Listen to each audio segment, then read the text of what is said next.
વિસ્મયકારક Christmas tree. શા માટે Christmas tree?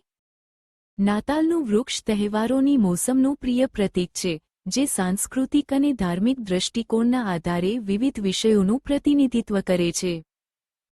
વૃક્ષની સદાબહાર પ્રકૃતિ, સામાન્ય રીતે ફીર અથવા પાઇન, શાશ્વત જીવન અને સ્થિતિસ્થાપકતાનું પ્રતીક છે, જે શિયાળાની ઉજ્જળતા સાથે વિરોધાભાસી છે. આ ઈસુ ખ્રિસ્તના પુનરુત્થાન વિશે ખ્રિસ્તી માન્યતાઓ સાથે સંરેખિત છે. ક્રિસમસ ટ્રી પરની લાઇટો વિશ્વના પ્રકાશનું પ્રતિનિધિત્વ કરે છે, જે ઘણીવાર ઈસુ ખ્રિસ્ત સાથે સંકળાયેલી હોય છે. તેઓ ઠંડા શિયાળાના મહિનાઓમાં હૂંફ અને ઉત્સાહની ભાવના પણ લાવે છે. કેટલીક સંસ્કૃતિઓમાં નાતાલનું વૃક્ષ શિયાળુ અયન સાથે સંકળાયેલું છે. નવીકરણનો સમય અને લાંબા દિવસોની પરત. તે પુષ્કળ લણણીનું પ્રતિનિધિત્વ કરતા ફળો અને બદામ જેવી સજાવટ સાથે વિપુલતા અને ફળદ્રુપતાનું પ્રતીક છે. નાતાલના વૃક્ષને સુશોભિત કરવાની ક્રિયા ઘણીવાર કુટુંબની પરંપરા છે, જે એકતાની ભાવનાને ઉત્તેજન આપે છે અને કાયમી યાદો બનાવે છે. ક્રિસમસ ટ્રીનો ઇતિહાસ. ક્રિસમસ ટ્રીની ઉત્પત્તિ પ્રાચીન મૂર્તિપૂજક પરંપરાઓમાંથી શોધી શકાય છે.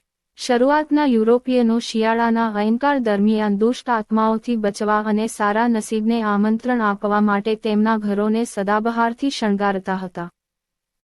મધ્યયુગીન યુરોપમાં ઈડન ગાર્ડનને દર્શાવતા ધાર્મિક નાટકોમાં સ્વર્ગના વૃક્ષોનો ઉપયોગ થતો હતો. આ વૃક્ષો સફરજન, પ્રતિબંધિત ફળનું પ્રતિનિધિત્વ કરે છે, અને વેફર્સ, યુકેરિસ્ટનું પ્રતીક, સાથે શણગારવામાં આવ્યા હતા.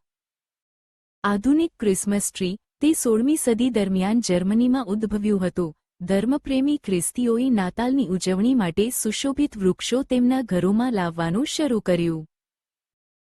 ક્રિસમસ ટ્રીની પરંપરા 19મી સદીમાં યુરોપ અને ઉત્તર અમેરિકાના અન્ય ભાગોમાં ફેલાઈ, ખાસ કરીને રાણી વિક્ટોરિયા અને પ્રિન્સ આલ્બર્ટે ઇંગ્લેન્ડમાં તેને લોકપ્રિય બનાવ્યા.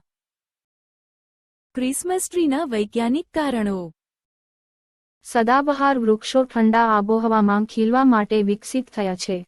તેમના સોય જેવા પાંદડા પર જાડા, મીણ જેવું આવરણ હોય છે જે પાણીની ખોટ ઘટાડવામાં મદદ કરે છે, અને તેમનો ઘેરો લીલો રંગ તેમને શિયાળાના મહિનાઓમાં મહત્તમ સૂર્યપ્રકાશને શોષી શકે છે. બાઇબલમાં ક્રિસમસ ટ્રી શું પ્રતીક કરે છે?